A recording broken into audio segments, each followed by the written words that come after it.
Hey, welcome to worstoftutorials.com. Hello. We have been asked many times by many Helix users, what are your global settings, what are your recommended settings for Helix for your patches? And really, a lot of these settings depend on you, on your guitar, on what you are plugging your Helix into, what outputs you're using, where those outputs are going, how you like to have the Helix laid out as far as switches go, how you like to edit on the Helix. But we're going to talk to you about how we set the Helix up when we build patches, when we use it. So we're just going to go to the global settings. So in your Helix, if you push the little hamburger menu, as they call it, you can go to global settings from there. The first thing you'll see is ins and outs. So the first thing you hit is probably the question that gets asked the most.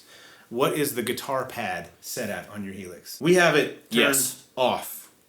Like that's how I set everything up, with the guitar pad turned off. You have a Helix yourself. You use it. I turn it off.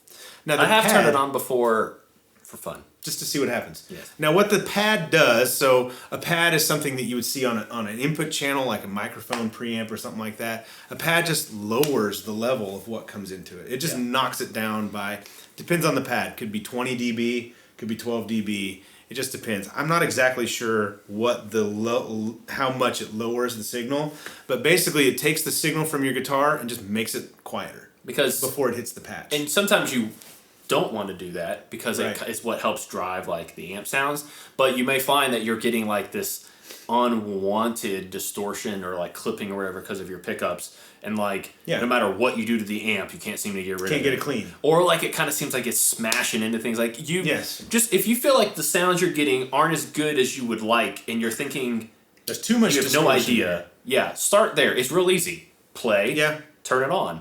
Play again. Turn it off. Like really, it'll take you about 30 seconds. You can figure it out. So it's traditionally meant for what you would use a pad for on any kind of input is the source.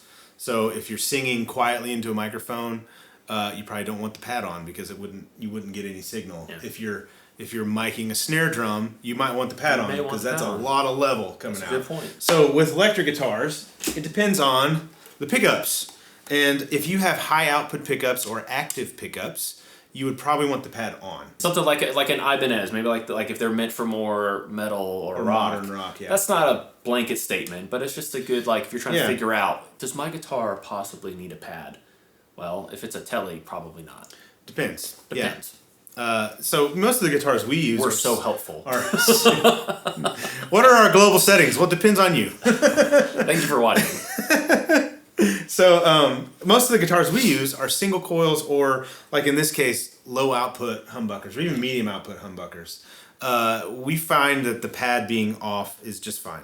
Again, there are lots of people who actually use the pad on with every guitar. And you can compensate for the pad being on by, like, if the compressor is the first thing in your chain, turn the output way up, right? So there's a lot of ways you can gain stage, the pad being one of them. Yes.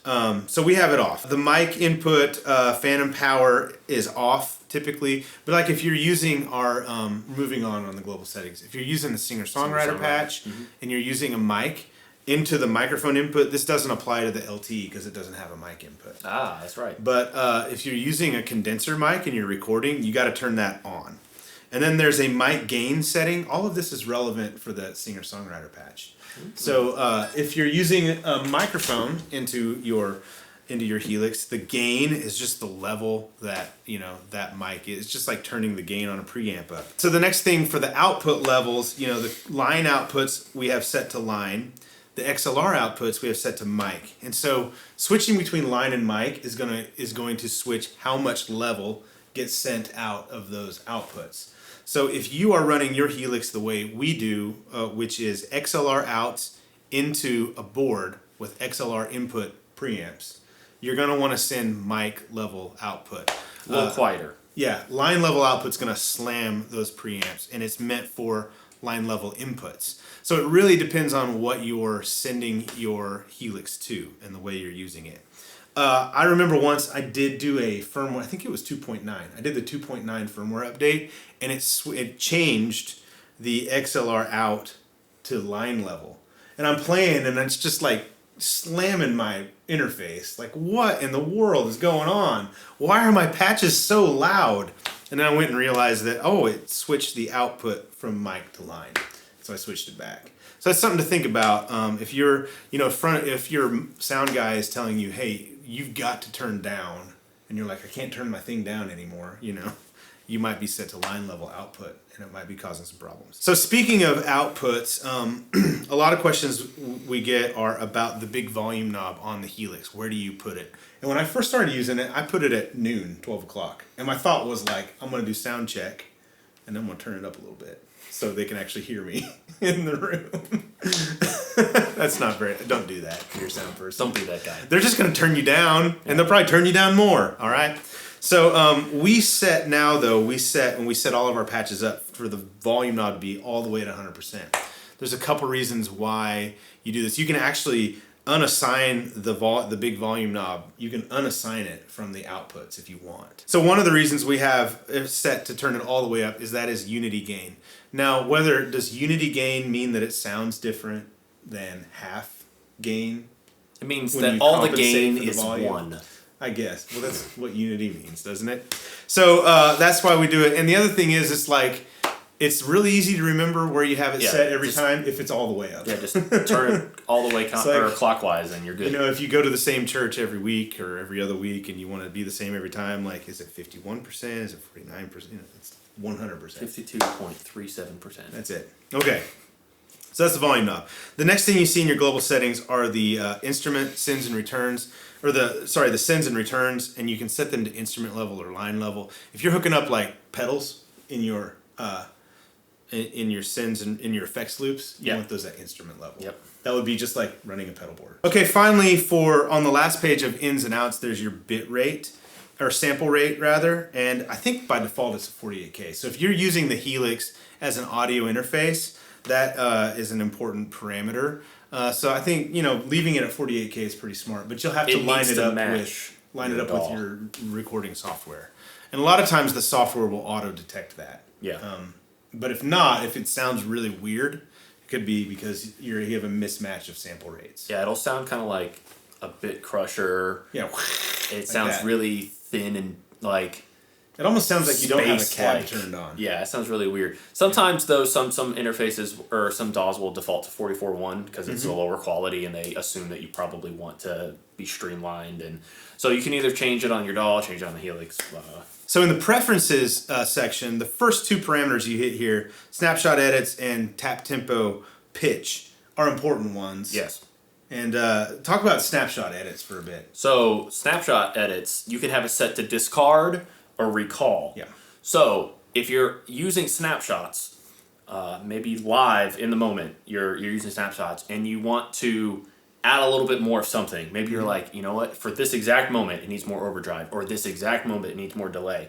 If you go back into Stomp box mode and you turn on a pedal, and then you go back to snapshot. I know as I'm saying this, it's exhausting, but this is 100%. Happens. This is how I do this. Maybe you find yourself doing this too. Yeah. You go back you're in snapshot, you go to Stomp box, you throw a pedal on real quick, and you go back to snapshot because you're getting ready to change snapshots. If you have it set to discard, what that means is when you go back to that original snapshot, what you changed or what you added would not have been saved. If you have it set to recall, anytime you're on a snapshot, if you go back to snapshot,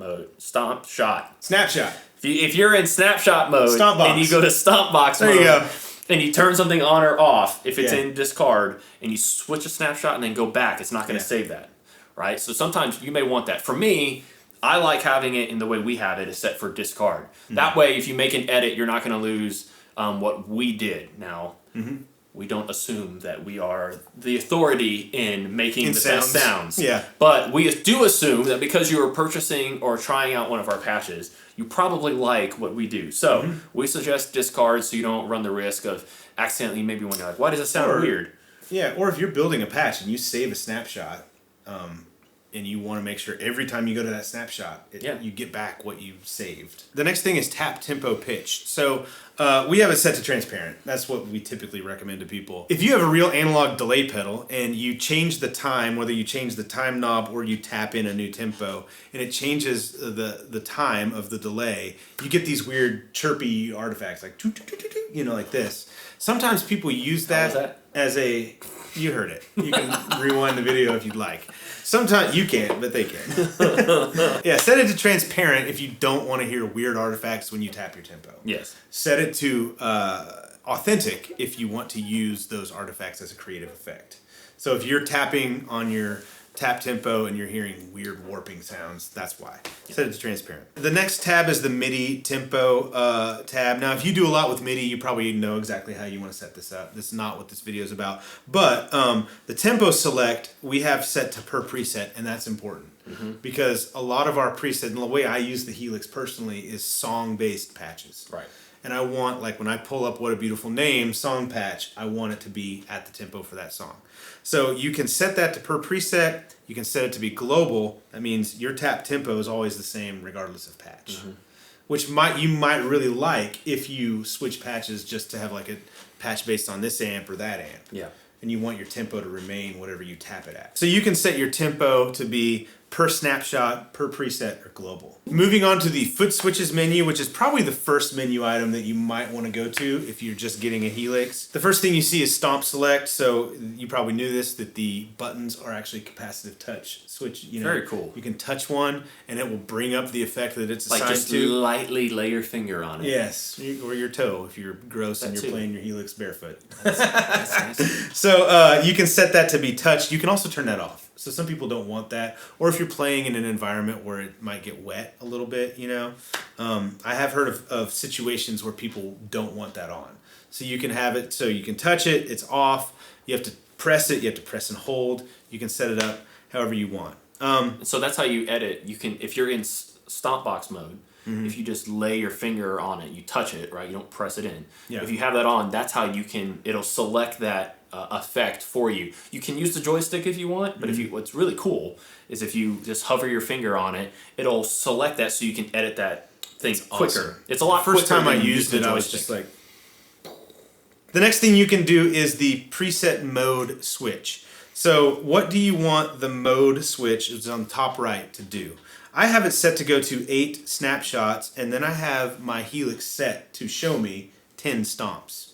So the mode switch essentially switches between 10 stomps, and 8 snapshots. And that's how we set up our patches. So that's why this is important. This is a lot. Some of these things are more preference, but this little setup is how you're going to be able to utilize our patches the exact way that we intended for them to be used.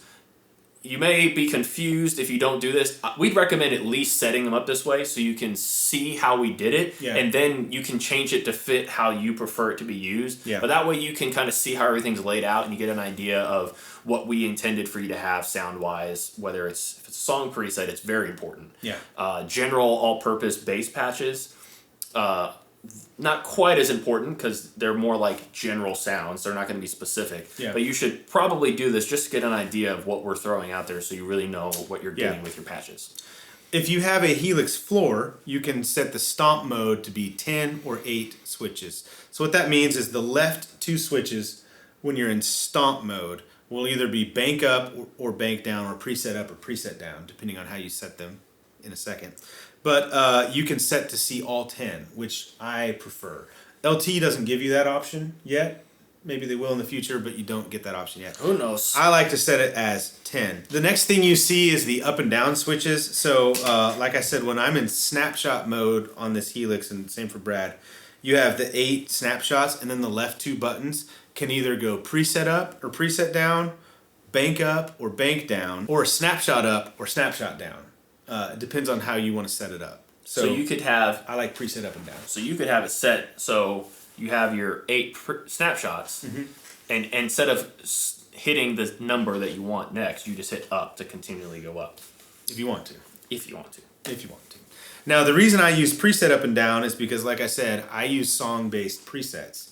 So what I do is I set the Helix up so that the song, my set list in the Helix goes in order of the songs. And so I play one song and then I hit preset up and it goes to the next song and preset up. So Brian never really leaves snapshot mode. I never leave snapshot mode on a Sunday. Yeah. Very rarely. Every once in a while. So the expression pedal settings, the first two, the polarity, we have them set to normal, or sorry, the first three. There is an expression pedal 3 menu items because you can connect a third expression. So the first two expression pedals are EXP 1 and 2, which you can toggle between with the, like if you press down real hard on the pedal, there's a button underneath it and it selects. You can set that button to do things if you want to. But what I like to do for the next two settings are the EXP 1 and EXP 2 position. So you can set the position of expression 1 or 2 to be per snapshot, per preset, or global. All right, and this is an important one. Basically comes into play with like volume, for example. So EXP2, I have set to global. And that's what I recommend to people.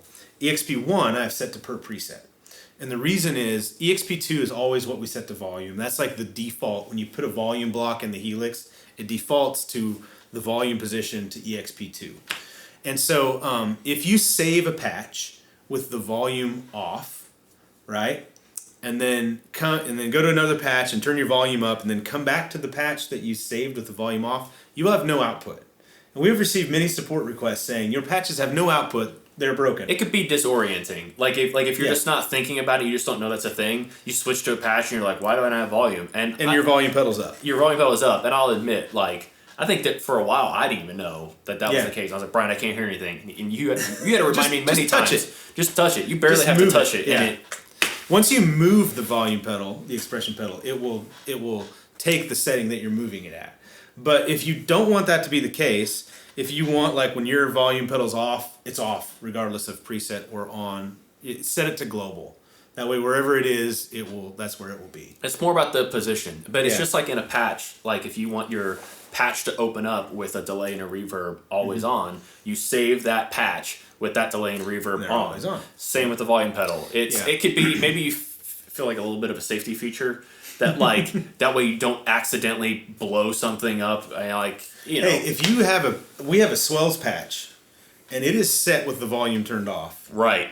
And you might want to make sure that your volume, like if you're going to switch to something like that with just massive delays and reverbs, you don't want to be hitting a big chord and switch to it. It's just going to be, it sounds really pretty, except when you don't play it the way it's supposed to be. That's right. So there are cases where you would want to set per preset. That's one. If you're using an expression pedal to control a whammy, like a pitch effect, you might want to have it set so that when you turn that on, it's always in the off position, so that you can turn it on. Or the heel position, so it's heel and toe, depending on how you're using it. So you can set each of the expression pedals 1, 2, and 3, and that would be something an external pedal that you plug in. You can set all of those to be per preset, per snapshot, or global. Finally, in the displays menu item, you can set how bright your LED rings are. I have them set to bright, I believe. Tap tempo LED is on. So the tap tempo LED I'm doing this because mine is currently flashing at me the tempo that I have tapped in. So that's when it's on, it's showing you that tempo. You can set it to off. So if you're in a really dark environment, like if you're doing something really creative and you don't want any light on the stage, you can set your LEDs to basically be off and then your tap tempo to be off. And so your Helix can almost be black. I mean, it won't be dark because you will see some display, but you can make it not as bright. And it'll only light up the one you're selected. Right. You have selected. So that may be something you want. Yeah, so I like to set mine to bright and dim. That means when they're off, they're dim. When they're on, they're bright. That kind of thing. And I like to see the tap tempo. You can set the pedal position display. So this is a cool trick. You can set it to temporary or persistent. So if you set it to all persistent, anytime the display above the expression pedal will always show you what percent your pedal is on as you go. You can't see it, but I'm moving it. So I have it set to temporary. Temporary means when you step on it, it will show you what it is and then it'll go away. Yeah. Right? The last thing you can set is the BPM display, and I'm actually going to change mine. It's set to temporary.